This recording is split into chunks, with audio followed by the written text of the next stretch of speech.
من ذا الذي يقرض الله قرضا حسنا فيضاعفه له أضعافا كثيرة والله يقبض ويبسط وإليه ترجعون. بەناوی پەروەردیگاری باڵا دەستی جیهانیان سڵاوتان لێبێ بینەرانی بەڕێز. ئەم جارەش لە بەخشینەوە هاتوین بۆ خزمەتی هەژاران و منداڵانی بێباوک بە بێجیاوازی. هاتوین ئازار و ناڕەحەتی و ناخۆشی و خەمخەفەتەکانیان کەم بکەینەوە. هاتوین فرمێسکی منداڵانی بێباوک بسرین. هاتوین ببینە پردیگەاندنی هاوکاری و کۆمەچەکانی ئێوە بۆ هەژاران و نەداران لە هەرێمی کوردستان. زۆرن ئەوانەی بەرنامەی تەرفیهی و بەرنامەی خۆش و کۆمەڵێک بەرنامەی سەرنجڕاکێش بۆ دنیاوی پێشکەشەکەن. زۆرشمان بە دیارینەوە دانیشین و قاقای پێکەنینمانە. بەڵام کە من ئەوانەی بیر لە هەژاران و نەداران و منداڵانی بێباو بکەنەوە و کەمیشن ئەوانەی کاتەکانی خۆیان ببەخشن بە فرمێسک و گریانەکانی منداڵانی بێباوک و هەژار و نەدارەکان لە هەرێمی کوردستان لە تیڤەکانەوە. لەبری ئەوەی دەستخۆشیمان لێ بکەن، ڕەخنەمان لێگرن و کۆمەڵێک ناو ناتۆرمان بۆ دروستەکەن. بەڵام گرنگەوەیە تۆ لە نێوان خۆت و خی گەورە بڕیار بدە و هاوکار و خزمەتکاری منداڵانی بێباوک و هەژارەکان بیت و بە شێوازێکی ڕاستەقینە پێشکەشی بکەیت و ئێوەی خێرخواز و بەخشندەش وەک هەمیشە متمانەتان هەیە بەردەوام بن لە گەاندنی هاوکاری و کۆمەچەکانتان بە دەستگای خێرخوازی بەخشین و تەواوی هەژاران و نەداران لە سەرجەم شار و شارچکەکانی هەرێمی کوردستان. ئەم جارەش هاتوین وەکو هەمیشە ماڵێکی بێباوک، ماڵێکی هەژار، ماڵێکی کرێکی، ماڵێک کە منداڵی بێباوکی تیا شەو ڕۆژ ئەکەنەوە بە ئێوەی خێرخواز و بەخشندەی بناسێنین بۆ ئەوی بزانین ئەتوانین ئەم ماڵەش چۆن لە نەهامەتی و ناڕەحەتی و ناخۆشی و ئازارەکانی ژیان ڕزگاریان دەکەین و دایانکەینە خاوەن خانی خۆیان و فرمێسک و ئازارەکانیان بۆ کەم دەکەینەوە. چەند ساتێک لە کاتی خۆتان ببەخشن بەم ماڵە بێباوک و هەژارە لە ناحیەی پیرەمەرج.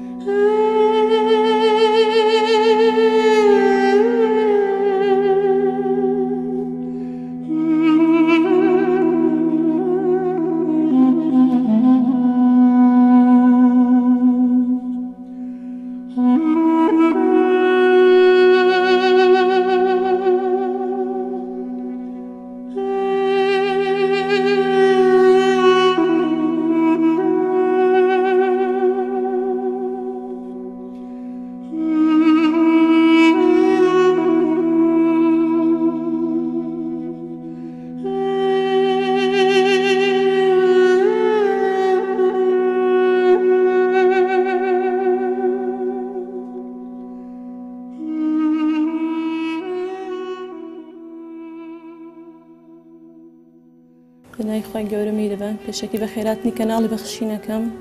کە هەموو کات هاوکاری ماڵی فەقیر و مناڵی بێ باوەک بوونە. زۆر مەمنونتانم. من پیاوەکەم عەمری خوای کردووە، ئاسایش بوو، کارە باش گرتی، هەر کرێچی بووین تا ئێستا. چوار مناڵی هەتی و هەیە، 3 کچ و کوڕێکم هەیە. کوڕەکەم 15 ساڵە، کچەکەم 6 ساڵە بچووکەکەم. داوا لە خێرخوازانەکەین کە هاوکاریمان کەن، دەستی کە هاوکاریمان بۆ درێژکەن کەەوە تا لە خانووی کرێ ئەژیم، پێویستمان بە خانووە کرێچیم. ئیتر ئەوەی خەڵک نەمان ناتێ هاوکاریمان نەکەن نیمانە.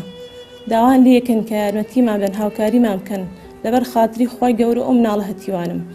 ئەمە خێرێکی زۆر گەورەیە، پاداشتەکەی لای خۆی گەورە زۆرە. داواتان لێکین هاوکاریمان کەن لە پێناو خۆی گەورە. ئیتر چەند ساڵە پیاوەکەت وەفاتی کردووە؟ وا 3 ساڵە پیاوەکەم وەفاتی کردووە. دەرەوەی خەڵک هاوکاریمان نەکە بەخوانیمانە. پێشترش هەر کرێکی بوون کە پیاوەکەت مابوو؟ بووین. بەڵێ. ئەی ژیانتان چۆن ئەڕوا لە دوای وەفاتی پیاوە؟ وەڵی ژیان قورسە، خۆت زانیت، ینی موچەیەکی وامان نییە کە ژیانی پێوە بەڕێبەرین. عاشەکەمان کەمە، ینی فریای ئەوە ناکەمە کرێ خانووی لێ بەم، کرێ ئاوی و کارڤای لێ بەم، ئەنی کرێ مۆلیدەی لێ بەم، هەر بەشی مەسرەفی ڕۆژانش لانی نەوێنێت ئەگەر خەڵک هاوکاریمان نەکات. بەڵێ، خانەشینی پیاوەکەم وەرەگرم تەقاوتیەم. تر هەر ئەوەیە کە خەڵک هاوکاریمان نەکات تا ئێستا، ینی ژیانم زۆر قورسە بوو. ماڵ خێرخوازان ئاوا بێ لەگەڵ ئێوەش ئیشەڵڵا. تر داوایان لێکم هاوکاریمان بکەن لە پێناو خۆی گەورە و لە پێناو هەتیوانم. زۆر مەمنونیانم. ئەوەی خێرخواز یارمەتیمان نەدا بەخوا، ینی بەش ناکە، کەمە، موچەکە کەمە. يعني بينا برتاي خوتان يعني مالك يعني دوس خبي سازار برجري بس هيج ناكا كريت شيمو تر خوزان مصرف قرانا بخات شو منال هتيو هم يتلبنوا ترى مش بيدايستي يعني بجانتا يعني جلي مكتبي يعني ترى بخات ججنان خلق خير خاص جلي ججني عم بكردون جلي مكتبي عم بكردونو ترى دوا كم هاو كاري ما كانوا اللي بينا خوي جورا أو بعد عشان جورا لقيس خوتان مدن زوزر ومتانو خير تام بنوسيا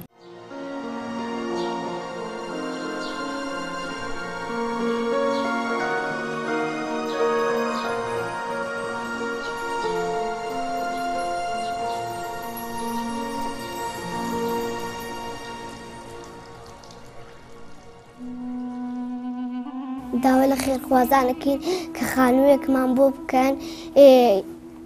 هیوادارین خانوویەکی خۆشمان بۆ بکەن چونکە باوکمان نەماوە و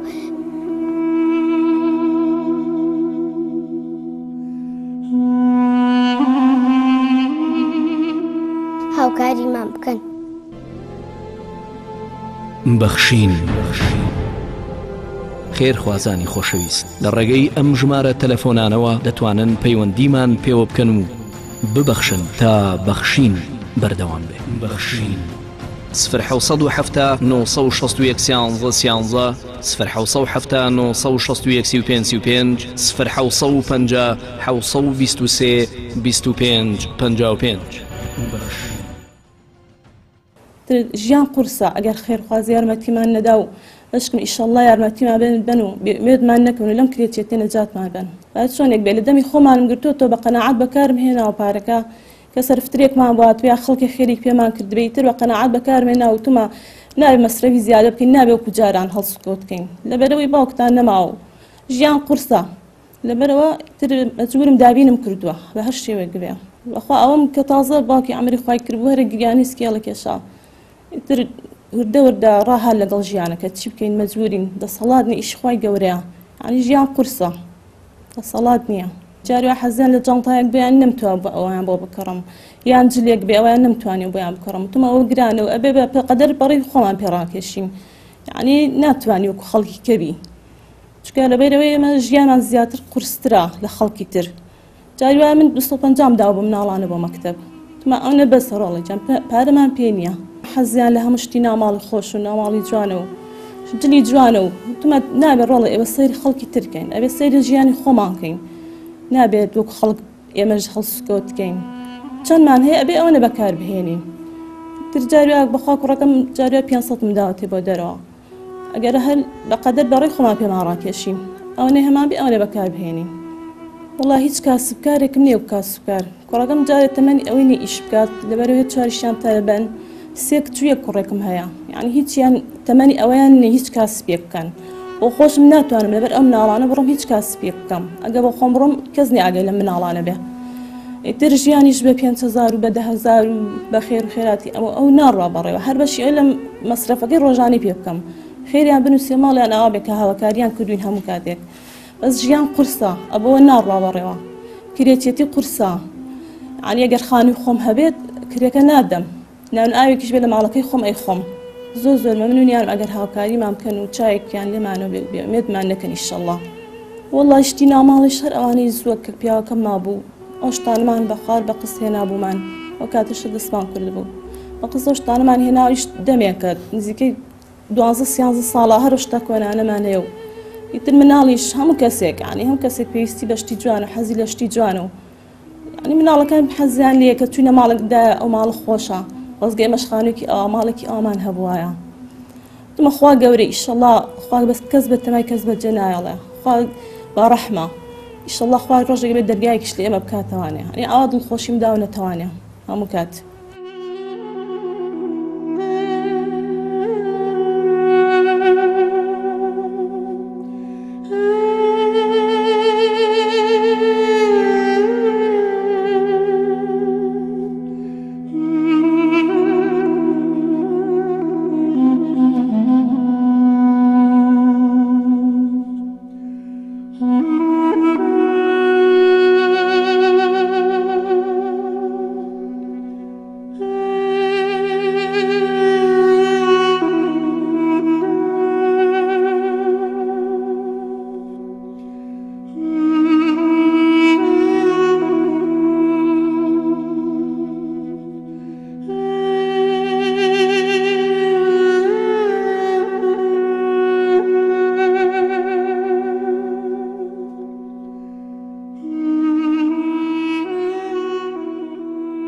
بیر لە چی ئەکردەوە لەو ماوەی 3 ساڵە لە دوای فاتی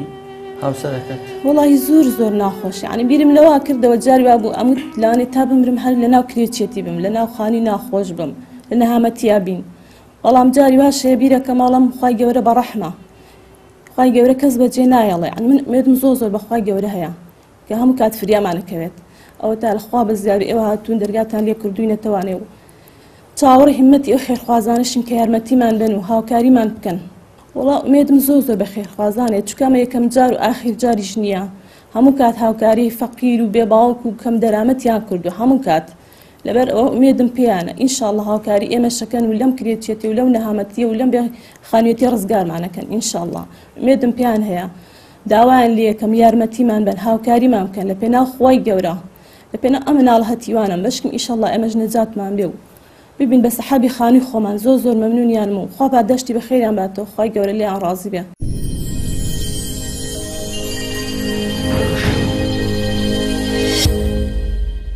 پیاشەکی بە خێراتنی بەڕێستانەکەم بەرنامەی بەخشین بۆم کارەخێیانەی کە پێوە هەستاون وە چەندین جاریکەش هاتوون بۆ پیرەمەگون و کاری واتان ئەنجامدا و سەرکەوتوو بوون ئەمەش کارێکی زۆر پێویست و خێرە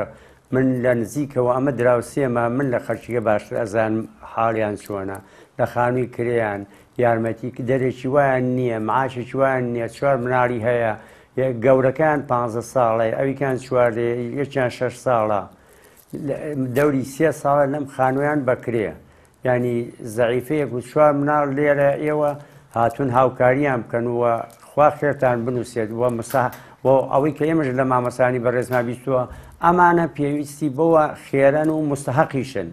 بۆیە من هاتووم ئەتوانم بڵێم شایەتی لە هەموو کاتێکە شایەتی بۆیان بۆ دەم چوون ملێیان نزیکم ئاگام لە هەروێستیان هەیە لە دراوسین ینی یارمەتیان بن خێرتانەگات و خێری ئەو کەسانش بنووسێ کە بەم کارەوە هەڵساون و ینی دەستی یارمەتیان بۆ درێژەکەن بی لێکت و خەفەتی لێخۆی لەبەرەوەی کە ئەم زەعیفەشە پیاوێکیش نییە بڵێ خەیناکە ناتوانم یان ئیشێکە دۆزمەوە ئەم زەعیفەیەک و 4 مناڵی بە تووشەوە بووە ئەم لە خانووی کرایە کەسێک نەبێت معیشەتێکی بۆ پیا بکات کەسێک نەبێت ڕێنمایەکی بۆ ئیشێک بۆ بکات بۆ ئەم تۆزە قورسە و ئەوی کە خیالیش لێ بکات و خەفەتی لێخوا مامۆستا وڵای شتێکی قورسە ئیشەڵڵا خوا سەرکەوتوتانەکە و مستحەقیشە بە هەموو یارمەتیەک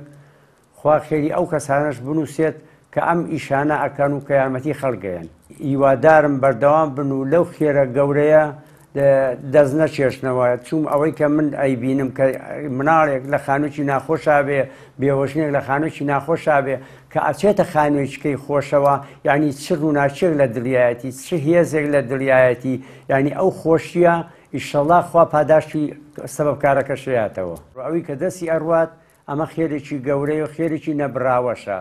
سەیری ماڵی خۆی بکە و سەیری ماڵی ئەمانیش بکات بزانێ بۆ خۆی کە شتێکی پێویست بوو کایکرێت چەندی پێخۆشە و ئەم ماڵەش نییانە ئەگەر بێت و ئەو خۆشی بخاتە دڵی ئەم ماڵەوە ئیشەڵا خۆشیە خوای گەورە خۆشی خاتە دڵی ئەوانیشەوە حتا توانایان هەیە خەڵک یارمەتیان با خۆش ئەگەر خەڵک یارمەتیان باوەڕ ناکەم هەتا ئاخر دەرەجە بتن بەڵام ئەو کەسانی کە دەستیان نەڕوات لەمەیان باشتر دەست ناکەوێت ینی کە بتوانن ئەم خێرە نەبراوەیە بکەن ینی ئەگەر یارمەتیان بن زۆر شتێکی پیرۆز و شتێکی خێرە ئیشەڵڵا هەر سەرکەوتووە بن. بەخشین خێرخوازانی خۆشەویست لە ڕێگەی ئەم ژمارە تەلەفۆنانەوە دەتوانن پەیوەندیمان پێوە بکەن و ببەخشن تا بەخشین بەردەوام بێ. بەخشین 0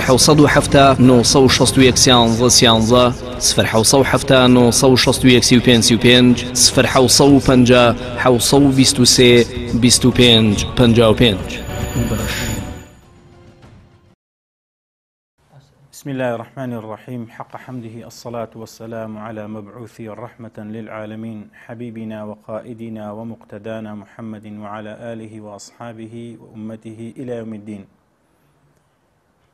پێشەشی بەناوی خۆی بەرز و بێهاوتە بە خێراتنی ستافە جوانەکەی بەرنامەی بەخشین دەستخۆشیان لە یەکەینکەوە ئەمڕۆژ لە یەکێک لەو ماڵانە خۆیان بینیەوە ماڵێکی بێنەوە ماڵێکی کەساس ماڵێکی بە خەمدا پۆشرا و ماڵێکە پێک هاتووە لە 5 سەرخێزان 4 منداڵی بێباوک تەمەنێکی کەم 6 ساڵ زۆری تەمەنیان هەتا 15 ساڵ، یعنی لە 6 ساڵ هەتا 15 ساڵە تەمەنیان. هەر کەسێک پێی خۆشە، هەر کەسێک خۆی بە قابیلی ئەوە ئەزانە لە قیامەتە لەگەڵ پێغەمبەر صلی الله عليه وسلم کە لە فەرموودە صەحیحەکەدا هاتوو کە فەرمووی ئەنە وەکافیل اليەتیمی فی الجەنەتی کەهاتەین. پێغەمبەری خوا صلی الله عليه وسلم پەنجەی مبارەشی بەم شێوەیە لێ کرد. ئەو کەسەی کە سەرپەرشتی هەتیو بکاو، ئەو کەسەی کە بەتەنگ هەتیوە بێ، ئەو کەسەی کە قسەیەکی خۆش بە قسەیەک، بە زەردەخەنەیەک، بە هاوکاریەک هەرچەندە کەمیش بێ بەڕێزان، لای من و تۆ کەمە، بەڵام لە تەرازووی قیامەتە، تەرازووی قیامەت ئەوەندە دەقیقەم فەمەن یەعمەل مثقال ذەڕەة خەیڕا یەرە. ئەگەر تۆ مسقالە زەڕەیە کە ئێمە هیچ حسابێکمان بۆ نەکردەوە جاری وا هەیە لەوانەیە هەر نەشی بینین، بەڵام ئەمە تەرازووی عەدالەتی ڕەب العالەمینە لە قیامەتە تۆ دەست دەکەوێتەوە. بەڕێزەکانم بە کەمی مەزانە ئەگەر هاوکاری بکەی بە شتێکی کەمیش بێ. خۆشەویست عەلەیهی سەڵات وەسەلام فەرمووی ئیتەقوا النار وەلەو بشقی تەمڕەتین. ئەگەر نەک دەنکە خوورمایەشی تەوە، بەڵکو ئەگەر بەلەتێک خوورما بێ. ئەی چ جای ئەوەی کە تۆ هاوکاری ئەم ماڵە بکەی بە 1000 دیناریەک، بە 5000یەک، بە 10000یەک، بە هەر چەندێک لە توانەدا هەیە، ئەوەی کە لە خۆتی ڕادەدینی. ئەگەر دەتەوێ،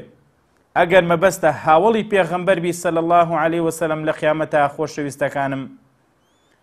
بە دەستی هاوکاری بۆ ئەم ماڵە درێژ بکەین، دەستی یارمەتی، دەستی بار ئەو بارەگرانی کە لەسەریانە هیچ کە نەبێ هەنێکیان لەسەر لابەرین. خۆشەویستانم هەر یەکێک لە ئێمە خۆمان بینە جێگای ئەوان، هەمومان خاوەنی خێزانین، هەمومان خاوەنی منداڵین، هەمومان خاوەنی کەسوکار و عایلەین. ئەگەر ئەم منداڵانەی هەر یەکێک لە ئێمە بێ، ئەبێ ئێمە هەڵوێستمان چۆن بێ، ئەبێ ئێمە چاوەڕێی چی لە خەڵکی بکەین، ئەبێ ئەم منداڵانە بەئی خۆمان بزانین. بەڕێزان بۆیە داواتان لێ یەکەم لە کەناڵە جوانەکەی بەخشینەوە، لە بەرنامەی بەخشینەوە هاوکاری ئەم ماڵە بکەن لە هەر شوێنێک و لە هەر جێگایەکی سەرزەوی، لە هەر کون و قوژمنێک بێ. گومانی تێدا نییە ئین الله لا يضيع ئەجر المحسنین. خوا پەروەردگاریش پاداشتی چاکەکاران گومانی تیانێ بزر ناکە و ون ناکە. والسلام عليكم ورحمة الله وبركاته. الذين ينفقون أموالهم بالليل والنهار سرا وعلانية فلهم أجرهم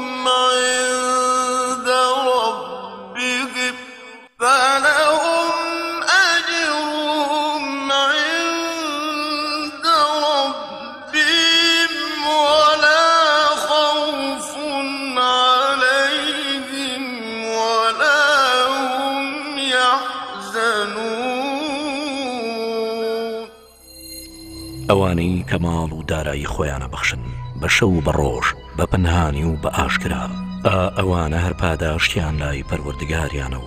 هیچ ترسێکیان نییە لە داهاتوودا و ئەوانە خەفەتبار نابن بۆ ڕابردوو. زۆر بەمان لە باو باپیرانمانەوە لە مامۆستایانی ئاینیەوە هەمیشە بەرگوێمان کەوتۆ و کە بە درێژایی ساڵ باسی منداڵی بێباوک و هەژار و نەداریان کردووە. زۆر جار تەمەنامان خواستەوەکەوە دراوسێ ماڵێکی بێباوک بین و هیچ نەبێت بتوانین دەست بەسەریاندا بین و بەر ئەو فەرمودەی پێغەمبەر کەوین صلی الله عليه وسلم کە خێر و پاداشمان دەسەکەوێت. ئەی ئەگەر ئێمە یەکێک بین لەوانەیە ببینە هۆکارێک بۆ دروستکردنی خانوویەک یان کڕینی خانوویەک بۆ منداڵانی بێباوک ئەبێت خێر و پاداشتێکی نەبراوی هەبێ. برای خۆشەویستم، بێنە بەرچاوی خۆت ئەگەر تۆ وەفاتت کرد چەندێک دڵت خۆشە خەڵکانێک نییە لێ منداڵەکانت بێناز بن و ئەگە کرێکی بیت حەزەکەی منداڵەکان ژیانێکی خۆشگوزەران دوای خۆت بڕێکن. بەڵام بێنە بەرچاوی خۆتان خۆ ئەم خانەوادەیەش باوکیان هەبوو، باوکیان ماڵ ئاوایی لێکردن، بەڵام ئێستا تۆ لە ژیان داماویت و بەشێک لەوەی کە سەروەت و سامانت هەیە هەر چەندێک بێت هاوکار بە. لەبەرچی لەبەرەوەی کاتێک من و تۆ هاوکاری ئەم ماڵە ئەکەین لە تەواوی شار و شارچکەکانی هەرێمی کوردستان، ئەگەر هاوکاریەکان کۆ بکرێتەوە دڵنیابن وەکو ئەو هەموو خانووی کە لە ساڵانی پێشوو بۆ منداڵانی بێباوک و هەژارەکان دروستمان کردووە، ئەم ماڵەش ئەمنە یەکێکی لەم ماڵانەیکەوە بە هاوکاری و کۆمەچەکانی توی ئازیز و خێرخوازەوە دەروی خێر لە چوار منداڵی بێباو کرێتەوە و ئەبنە خاوەن خانووی خۆیان. چەند خۆشە کاتێک توی خێرخواز هیمەت بەرزی ئەنوێنیت و هاوکاری و کۆمەچی ئەم ماڵە بێباوکە ئەەکەیت و چەند ڕۆژێکی تر و چەند مانگێکی تر لە هەمان شوێن و لە هەمان منتیقە پێتان ئەڵێنەوە هاوکاری و کۆمەچی و دەستبارەکانی ئێوەی خێرخواز و بەخشندە بووە فریادڕەچی ئەم منداڵە بێباوکانە و ناڕەحەتی و ناخۆشی و کرێتیان لە کۆڵ دەکەیتەوە و ئاکێ خاوەن خانووی خۆیان. بۆی پێتان دەڵێین هەمیشە بیر لەوە بکەنەوە ماڵە هەژارەکانی دوێنێ و ماڵە هەژارەکانی ئەمڕۆ جیاوازیان چییە. ئێمە چەند ماگەی بەر لە ئیستا لە هەمان شوێن لە ناحیەی پیرەمەگرونەوە سەردانی ماڵێکی بێباوکمان کرد کە خاوەنی حەوت منداڵی بێباوک بوو. بەڵام ئێوەی خێرخواز و بەخشندا تەنها لە ماوەی چەند مانگێکدا توانیتان خانوویەکیان لە ڕێگای بەخشینەوە بۆ بکڕون لەگەڵ تەواوی پێداویستی ناوماڵ و دابینکردنی موچەی ماگانەشیان. بۆیە هەمیشە بەرنامەی یەکەم و بەرنامەی دوم بێنە بەرچاوی خۆتان، هاوکاری و کۆمەچەکانی ئێوە بەبێ ئەوەی بیان ناسن، بەبێ بیان بینن و کەسیش ناوتان ناهێنێ کەواتە خێرێکی تەواو نهێنیە و ئەگەر ئاشکراش بێ وەک قورئان باسی ئەکات بە شەو بە ڕۆژ بە پەنهانی و بە ئاشکرا. لە ئاینی پیرۆزی ئیسلام خۆی پەروەردگار لە قورئانە فەرموویەتی بە چوار جۆر ئەتوانن خێر بکەن. بۆی ئێوەی خێرخواز و بەخشندە هەمیشە خێرەکانتان ونە و ناوتان ناهێن و بۆی پێتان ئەڵێن لەم ماڵەشدا هاوکاری و کۆمەچەکانتان با ببێتە مای دڵخۆشکردنی چوار منداڵی بێباوکی بێنازی هەژاری نەدار لە هەرێمی کوردستان. بەخشین خێرخوازانی خۆشەویست لە ڕێگەی ئەم ژمارە تەلەفۆنانەوە دەتوانن پەیوەندیمان پێوە بکەن و ببەخشن تا بەخشین بەردەوام بێ. بەخشین 0 960 11 0 965 0 750 25 55. کاتێک ئێوەی خێرخواز و بەخشندە دەبەخشن منداڵانی بێباوک و هەژارەکان لە سەرجەم شار و شارۆچکەکانی هەرێمی کوردستان بە بەخشینەکانی ئێوەی ئازیز و خۆشەویست ماڵیان ئاوادانە بێتەوە و سفرەیان دەڕازێتەوە. تەنها لە ماوەی دوو مانگونی و لە ناحیەی پیرەمەگرون سەردانی ئەم خانەوادەیەمان کرد. بەڵام ژانێکی کولەمەرگ، ژانێکی ناڕەحەت، چاو بە فرمێسک و سفرەیەک کە هیچ شتێکی تیانە بوو دڵی پێخۆشکەن. بابزانی لە ماوەی دوو مانگونی و کە ئێوەی ئازیز و خۆشەویست و خێرخواز و بەخشندە هاوکاریتان کردن، ئێستا ژیانیان چۆنە و چۆن ژیان بەڕێەکەن و گۆڕانکاریەکان لە ژیانی ئەوانە چی ڕوویداوە و بابزانی ئێوە چۆن دڵتان خۆشە بێت کاتێک بە هاوکاری و کۆمەچی و دەستبارەکانی ئێوە حەوت منداڵی بێباوکی بێنازی چاوگەشت دڵخۆشەکەن.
باوکیان کرێکار بوو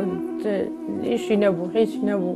ئەو مناڵانە پێ بژێن بژێ ژیانمان نەبووە تا ئێستا هەموو شوێنێکمان کردووە باخەوان بووین شوان بووی لە هەموو شوێنێ هیچ جێگا و ڕێگامان نەبووە داوا لە ئێوەکەم ئەو مناڵانە خانوویکانە بێت جێگا و ڕێگایەکی خۆشمان هەبێت تێشێ هیچ ترمانێ ڕووتەکەی هیچ ئەوە ژیانەکەمانەکەیەوەی بین لە عەرزی نە خانووی چینی بەخۆیوارە خەڵک بریشکی بێنەوە بۆ بێنەوە هەرچێک لە ماڵمانە نەبوو نە فەڕژ نە بەتانی نە دۆشە هیچی نەبوو هیچ بەخوادا مەعاشیشی نەبوو یەخشتی نەبوو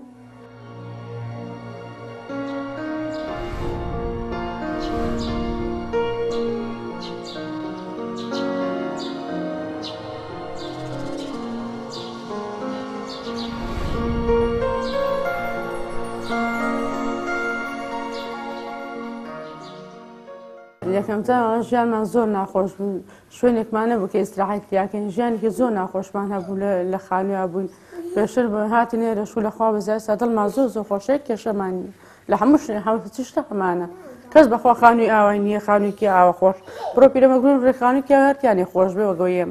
لەخوا بەزای بە ژیانمانەوە نەخۆشە کەس ژیانی وای نییە یاخوا دەست چاوتان خۆش بێ زۆر سپاسی کەناڵەکەتانەکەم وەڵا ژیانمە زۆر زۆر ناخۆش بوو بەس ئێستا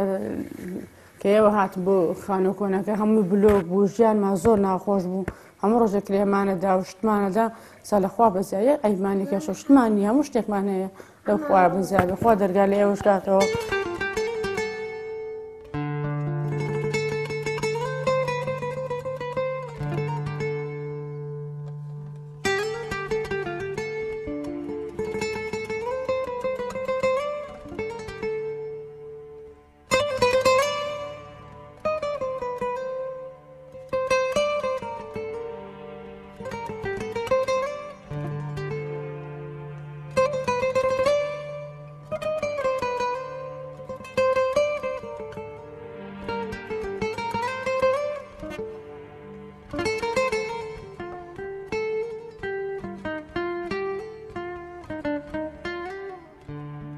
لەگەڵ خانووەکەی پێشووە جیاوازی چییە تا چەند دڵتان زۆر ژیانمان ناخۆش بوو لەوەی ترە هەر ژیان نەبوو ئێمەتیا بووین لەسەر ئاو لە هەموو شتێ زۆر زۆر ژیانمان ناخۆش بوو یەکێشە سەرشکو لەخوا بەزابلێری عیبمان نێشکرد پەنا بەخوای گەورە بەڵێ جاران خەمی ئەوەت بوو سەری بانگ دێ ئەبێ کرێ ئامادە بکەی کرێ خانوو یەک دینارمان نەبوو بەخوا جارە بوو کە چون بۆ شوێنێ بەخوا خەڵک پارەیە دامێمدا لە حەقی کرێ خانوو باوکیان کاسبی نەبوو هیچی نەبووە لە ماڵێ دانیشت ئێستا لە کرێکی ڕزگارتان بوو شکر نەجاتمان بوو لەخوا بەزیاد بێ یەک کێشەمانیە شکر پەنا بەخوای گەورە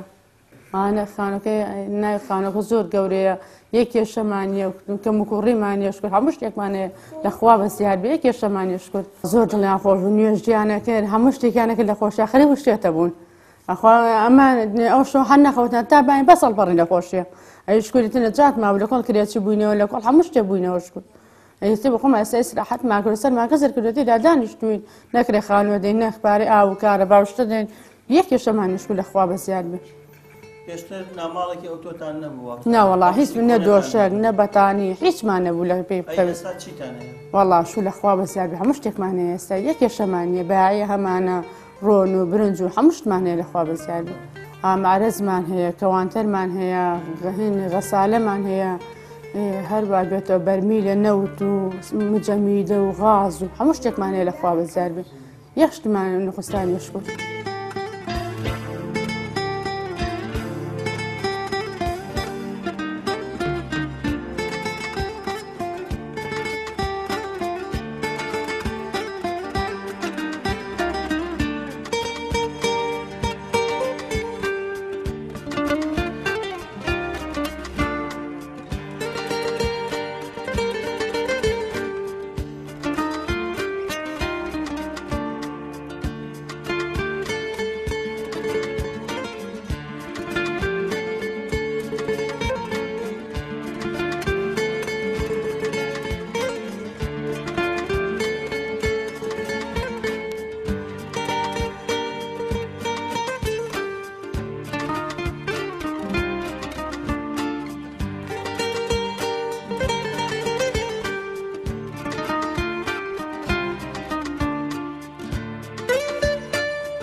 سپاسی کەناڵەکەتانەکەم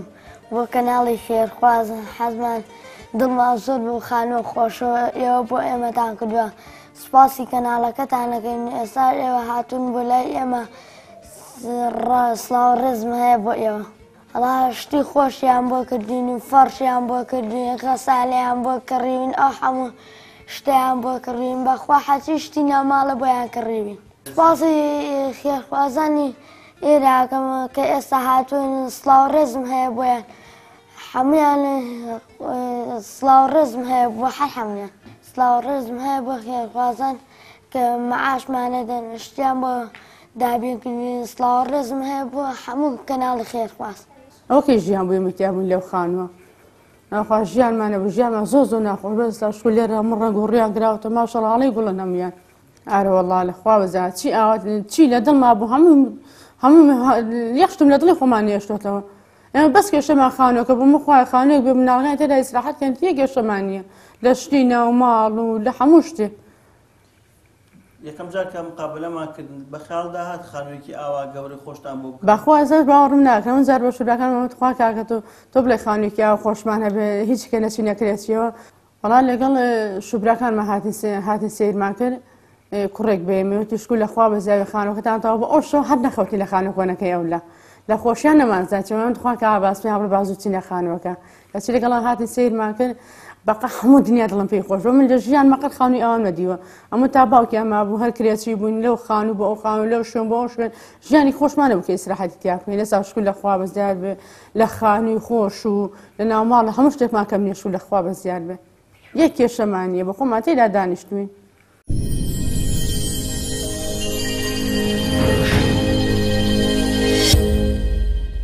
من سڵاکەم بۆ کەناڵی خێرخواز کە ئەو لە کرێکی ئێمەیان دەرکرد ئێمەیان کردە خانی خۆمان ستا ژیانمان زۆر خۆشە سپاسیانەکەم بۆ ئەو کەناڵی خێرخوازە ڕۆژێ جارە دایکمە چ مەعاش وەرەگرە بۆمان شتی ناوماڵیش هەر هەمیان بۆیان کردین سڵای ئەو کەناڵی خێرخوازەکەم کە ئەو خانە خۆشیان بۆ کردین خانوەکەمان ئێستا ئەوە نەخۆشە دڵمان زۆر خۆشە بەو خانووە وەڵا پێشتر ژیانمان زۆر ناخۆش ئێستا ستاشکر بخوا ژیانمان عیبی نییە لەبەر چی ژیانتان خۆش بوو چیتان بۆ کرا وەڵا پێشتر هیچمان بۆ نەکرا نە ئەو خانوو کۆنیا دانیشتبوون پێشتر ژیانمان خۆش نەبوو خانوویەکی زۆر گەوریان بۆ کڕین دەستخۆشی لە کەناڵەکەتانەکەم کە ئەو خانووتان بۆ کڕین سێ ژوورێکی گەورەیە ئی میوان سەلاجەیە مجەمیدەیە مەعرەزە غازە غەسالەیە فڕنە کەوانتەرە ئەوانیان بۆ کڕین بەتانیە دۆشەگە دەستخۆشی لەو کەناڵاکن کە ئەوانیان بۆ کڕین زۆر سپاسی کەناڵەکەتانەکەم خوا دەرگای بەخێر لە هەموو کەس کاتەوە خوایە هیچ کەس بێ دایک و بێ باوک نەبێ ماڵیان ئاوا بێ خوا ڕزقی هەموو کەسدا خوا دەرگان هەموو کەس کاتەوە خوایە هیچ کەس بێ دایک و بێ باوک نەبێت کەوا دڵی ئەو مناڵانەیان خۆش کرد ئەوەی من ئێستا ئەبێ هەموو شتێکم لە بەرچاو بێ ئەوەی کە ئێوە بۆ منتان کردووە خوا دەرگای بەخێر لە هەموو کەس کاتەوە زۆر سپاسی کەناڵەکەتانەکەم هێتە هیچ کێشەی کەم نییە خانوویان بۆ دابین کردوین مەعاشیان بۆ کردوین هەموو لە ماگی خوایە چی جار سەر لە ماگ بێ چمە ڕێگرم هی مناڵەکان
سەرەتا بە ناوی خی گەورە و میهرەبان پێشەچی بە خێراتنی ستافی بەخشینەکەم بۆ ناحەی پیرەمەگرون.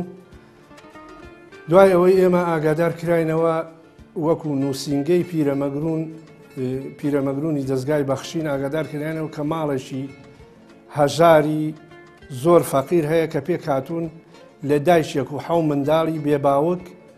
دیارە لە خانوێکی زۆر دیارە ئەم ماڵە کرێچین و لە خانوێکی زۆر ناخۆشان. ئێمە دوای ئەوەی سەردانمان کردن و چوینە لایەن تەماشای وەزع و حاڵیانمان کرد و فۆرمەکمان بۆ پڕکردنەوە کە فۆرمەکەمان بۆ پڕکردنەوە فۆرمەکەمان بەرز کردەوە بۆ نووسینگەی سەرەکی دەستگای بەخشین. دیارە دەستگای بەخشینیش لیژنەیەکیان نار بۆ پیرەمەگرون بۆ سەردانی ئەم ماڵە و دوای ڕەزامەندی دەستگای بەخشین لە مانجی پیرۆزی ڕەمەزانە بوو کە ئێمە ئەم ئاگاداریەمان بۆ هات بە دەرکەوتنی ئەم ماڵە لە کەناڵی ئاسمانی پەیام دیارە خەڵکێکی زۆر پەیوەندی پێوە کردین. ئەلحەمدولیلا ئێمە توانیمان لە ماوەی 2 مانگونیوە بە هیمەتی خێرخوازان بە هیمەتی ئەو کەسانەی کە دائیمە دەستیان لە خێرایە بۆ ماڵە هەژار و نەدار و لێقەوماوەکان توانیمان لە ماوەی 2 مانگونیەوە ئەم خانوویان بۆ بکڕین کە پێک هاتووە لە چەند ژوورێک دیارە 2 ژووری خەوتنە لەگەڵ هۆڵ و لەگەڵ ژووری میوان و لەگەڵ مدبەق و بە هەموو پێداویستی ناو ماڵەوە وەکو ڕاخەری هەموو خانووەکە سەلاجە مجەمیدا کەوانتەری نوێن کەوانتەری حاجەت لەگەڵ تەباغی غاز و لەگەڵ دۆشک و سەرین و بەتانی و حەچی پێداویستی ناوە قاپ و قاچاق و هەر پێداویستێکی ناو ماڵەکە هەی بوو بێ ئێمە بۆمان جێبەجێ کردوون. گستی کارەبایی و تەلەڤیزۆن و غەسالە و ئەم ناو عەشتانە ئەوەی ماڵ پێویستی بێ ئێمە بۆمان جێبەجێ کردن و ئێمە لێرەوە لەم کەناڵە بەڕێزەوە زۆر سپاسی وەکو نووسینگەی پیرەمەگرونی دەستگای بەخشین زۆر سپاسی هەموو خەڵکی خێرخوازەکەین کە هاتن بەدەنگ بانگەوازەکەمانەوە کە یارمەتیان داین بە یارمەتی و کۆمەشی ئەوان توانیمان ئەم ماڵە لە هەژاری و لە نەداری ڕزگار بکەین و بیانکەینە خاوەنی خانووی خۆیان بە هەموو پێداویستی ناو ماڵەوە. دووبارە داوا لە هەموو خێرخوازانەکەم کە یارمەتی دەستگای بەخشین بدەن بۆەوەی دەستگای بەخشین دەستی کراوەتر بێ دەستی دەستڕۆیشتوتر بێ بۆەوەی بتوانێت لە تەواوی کوردستانی ئازیزمانە دەست بەسەر هەموو فەقیر و هەژارەکان ڕابگا و یارمەتی هەموو خەڵکی هەژار و نەداری وڵاتەکەی خۆمان بکەن. دووبارەوە خێراتنی ستافی بەخشینەکەم و دەستان خۆش بێ و خوا خێرتان بنووسێ و خوا سەرکەوتوتان کە. بەخشین خێرخوازانی خۆشەویست لە ڕێگەی ئەم ژمارە تەلەفۆنانەوە دەتوانن پەیوەندیمان پێوە بکەن و ببەخشن تا بەخشین بەردەوام بێ. بەخشین 0 961 11 0 961 0 750 723 25 55